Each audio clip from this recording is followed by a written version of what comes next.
All right, welcome back to the show. Tariffs are in the spotlight once again. This time, the Supreme Court is getting involved. CNN's Maribel Aber joins us now from the NASDAQ market site in New York. Hello, Maribel.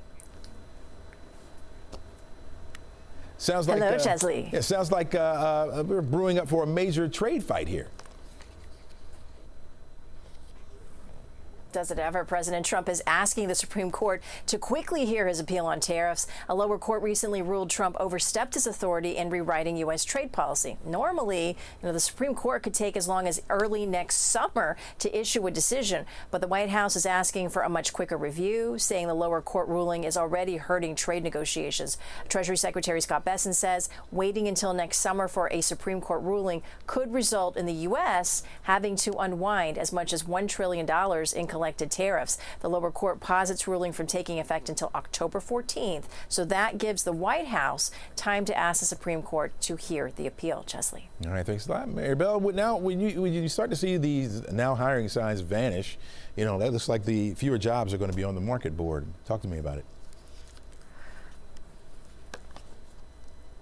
It was kind of a big surprise, Chesley. The number of job openings in the U.S. have fallen to levels seen during the pandemic. There were 7.18 million listings in July, according to the Labor Department. It's only the second time the figure has come in below 7.2 million since the end of 2020. It was also below the 7.4 million job openings that economists have been forecasting. So the report is seen as another sign of a slowing labor market and comes ahead of tomorrow's August employment report. So we'll be watching that one closely, Chesley. All right, will do. Netflix has given us a new way to spread our favorite moments. What's up with that? Okay, so Netflix is updating its Moments feature. So Moments lets users customize and share clips on their mobile devices.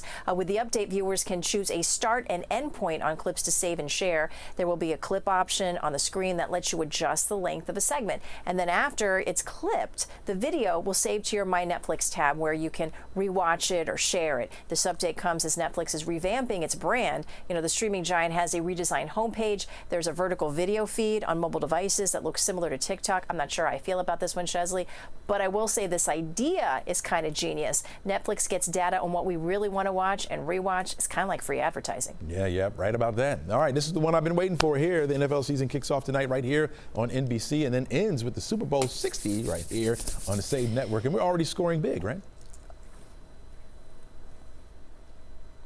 We are. The NFL season gets underway tonight, and NBC says ad spots for next February's Super Bowl already sold out, Chesley. NBC Universal also said this season is shaping up as a record setter for revenue from ads and corporate brand sponsorships. NBC has already sold 90% of its ad inventory for this season's Sunday Night Football broadcast. The network has signed more than 150 partnerships with brands from a variety of businesses like retail and automotive for this season's gains. And spots on that February Super Bowl were reportedly going for huge money. Media reports say NBC Universal was initially asking for around $7 million for a 30-second ad. The spots then got as high as $8 million for 30 seconds, according to Adweek. And as for tonight's game, it features the Super Bowl champion Philadelphia Eagles against the Dallas Cowboys. Chesley, the demand shows that live sports remain the most valuable ad real estate. And Chesley, I hear you rep the Eagles hard. Well, I mean, when you're a champ, you're a champ, and the NFL is very smart. That's the way you kick it off with a champion. So the people want to see it. People want to see it, and I'm included. I'm going to be watching. That's right. But what I want to know from you is, what is your lucky number? 7. Yeah. The old Michael Vick jersey. Okay, yeah. I got you. Let's go.